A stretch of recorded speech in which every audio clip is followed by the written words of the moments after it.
ನಮಸ್ಕಾರ, welcome to TV Kannada. ಕೇಸರಿ ಪಡಿಯಲ್ಲಿ ಕೆಸರೆ ರಚಾಟ ನೇರವಾಗಿ ನಡೆಯುತ್ತಿದೆ. ಸಣ್ಣ ಮನಸ್ತಾಪದಿಂದ ಶುರುವಾದ ಗುಂಪುಗಳು ಈಗ ಎರಡು ಪರಸ್ಪರ ಬಣಗಳಾಗಿ ಜಗ್ಗಾಟ ನಡೆಸುತ್ತಿವೆ. ಬಿಜೆಪಿ ಶಾಸಕ ಬಸನಗೌಡ ಪಾಟೀಲ್ ಯತ್ನಾಳನ್ನ ಮಣಿಸಲು ಬಿಜೆಪಿ ರಾಜ್ಯಾಧ್ಯಕ್ಷ ಬಿವೈ ವಿಜೇಂದ್ರ ಪಟ್ಟ ಕಸರತ್ತು ನೀರಿನಲ್ಲಿ ಹೋಮ ಮಾಡಿದಂತಾಗಿದೆ. ಬದಲಾಗಿ ಯತ್ನಾಳ್ ಈಗ ಮೂರನೇ ಹಂತದ ಹೋರಾಟಕ್ಕೂ ಕೂಡ ಸಜ್ಜಾಗಿದ್ದಾರೆ. ಇತ್ತ ಟೀಕಿಸುವುದನ್ನ ಬಿಟ್ಟು ವಿಜೇಂದ್ರ ಪಕ್ಷ ಸಂಘಟನೆ ಮುಖ್ಯ ಎಂದು ಬೇರೆ ಬೇರೆ ದಾಟಿ ಹೇಳಿಯುತ್ತಿದ್ದಾರೆ. ಸೋತವರನ್ನ ಬೆನ್ನಿಗೆ ಕಟ್ಟಿಕೊಂಡು ಸಭೆ ಮೇಲೆ ಸಭೆಗಳನ್ನ ಮಾಡ್ತಿದ್ದಾರೆ. ಇದೇ ಸಭೆಯಲ್ಲಿ ವಿಜೇಂದ್ರ ಪರ ಬ್ಯಾಟ್ ಬೀಸಿದ ಸೋತ ನಾಯಕರು ಯತ್ನಾಳ್ ವಿರುದ್ಧ ಬೆಂಕಿ ಉಗುಳಿದ್ದಾರೆ. ಹೌದು, ಬಿಜೆಪಿ ಶಾಸಕ ಬಸನಗೌಡ ಪಾಟೀಲ್ ಯತ್ನಾಳ್ಗೆ ಎಷ್ಟೇ ಎಚ್ಚರಿಕೆ ಕೊಟ್ಟರೂ ಪಟ್ಟು ಮಾತ್ರ ಸಡಿಲಿಸುತ್ತಿಲ್ಲ. ಹೀಗಾಗಿ ಬಿವೈ ವಿಜೇಂದ್ರ ಅವರು ಚುನಾವಣೆಯಲ್ಲಿ ಸೋತಿರುವ ಪರಾಜಿತ ಅಭ್ಯರ್ಥಿಗಳ ಸಭೆ ಮಾಡಿದ್ದಾರೆ. ಅಲ್ಲದೆ ಸಂವಿಧಾನ ವಿಚಾರದಲ್ಲಿ ಆಗಿರುವ ಡ್ಯಾಮೇಜ್ ಕಂಟ್ರೋಲ್ ಅನ್ನ ಮಾಡಲು ಪ್ರಯತ್ನಿಸುತ್ತಲೇ ಇರುವ ಬಿಜೆಪಿ ಹೊಸ ಪ್ರಯೋಗಗಳನ್ನ ಮಾಡುತ್ತಲೇ ಇದೆ. ಇದೀಗ ಸಂವಿಧಾನ ಗೌರವ ಅಭಿಯಾನ ಹಿನ್ನೆಲೆಯಲ್ಲಿ ರಾಜ್ಯದಲ್ಲಿ ಭೀಮ ಸಂಗಮ ಅಭಿಯಾನಕ್ಕೆ ಬಿಜೆಪಿ ಮುಂದಾಗಿದೆ. ಈ ಮೂಲಕ ಸಂವಿಧಾನ ವಿಚಾರದಲ್ಲಿ ಆಗಿರುವ ಚುನಾವಣಾ ಹಿನ್ನಡೆಯನ್ನ ಭರ್ತಿ ಮಾಡಿಕೊಳ್ಳಲು ಭೀಮ ಸಂಗಮ ಕಾರ್ಯಕ್ರಮಕ್ಕೆ ತೀರ್ಮಾನಿಸಿದೆ. ಜನವರಿ 25ರ ಒಳಗೆ ರಾಜ್ಯವ್ಯಾಪಿ ಭೀಮ ಸಂಗಮ ಕಾರ್ಯಕ್ರಮ ಮಾಡಲು ತೀರ್ಮಾನ ಮಾಡಲಾಗಿದೆ. ಶಾಸಕರು ಮತ್ತು ಸಂಸದರಿಗೆ ಈ ಜವಾಬ್ದಾರಿಯನ್ನು ಕೂಡ ಹೊರಿಸಲಾಗಿದೆ.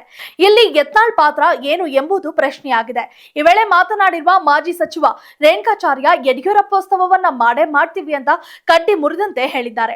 ಯಾವ ದೊಣ್ಣೆ ನಾಯಕನ ಅಪ್ಪಣೆಯೂ ಬೇಕಾಗಿಲ್ಲ, ನಾವೇ ಹಣ ಹಾಕ್ತಿವಿ ಎಂದಿದ್ದಾರೆ. ಪರ್ಯಾಯ ನಾಯಕತ್ವವಿಲ್ಲ, ವಿಜೇಂದ್ರ ನೇತೃತ್ವದಲ್ಲೇ ಚುನಾವಣೆಗೆ ಹೋಗಬೇಕು ಅಂತ ಹೇಳೋ ಮೂಲಕ ಯತ್ನಾಳ್ ಬಣಕ್ಕೆ ಟಕ್ಕರನ್ನ ಕೊಟ್ಟಿದ್ದಾರೆ.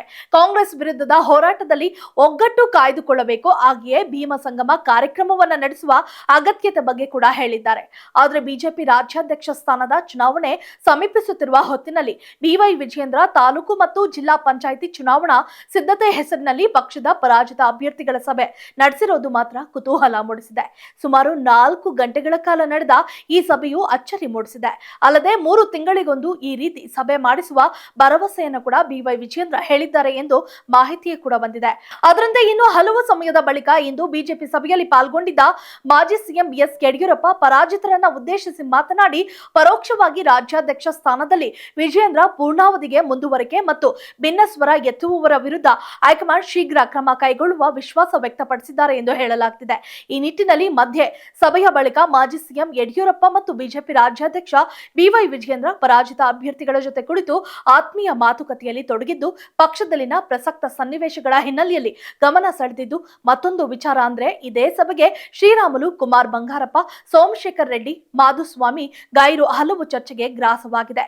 ಇದು ಮುಂದೆ ಯಾವ ತಿರುವುಗಳನ್ನ ಪಡೆದುಕೊಳ್ಳುತ್ತದೆ ಎಂದು ಕಾದು ನೋಡೋಣ. If you like this video, ಬೇಗ ಲೈಕ್ ಮಾಡಿ, ಕಾಮೆಂಟ್ ಮಾಡಿ, ಶೇರ್ ಮಾಡಿ ಹಾಗೂ ಯೋಯೋ ಟಿವಿ ಕನ್ನಡವನ್ನು ಸಬ್ಸ್ಕ್ರೈಬ್ ಮಾಡಿ.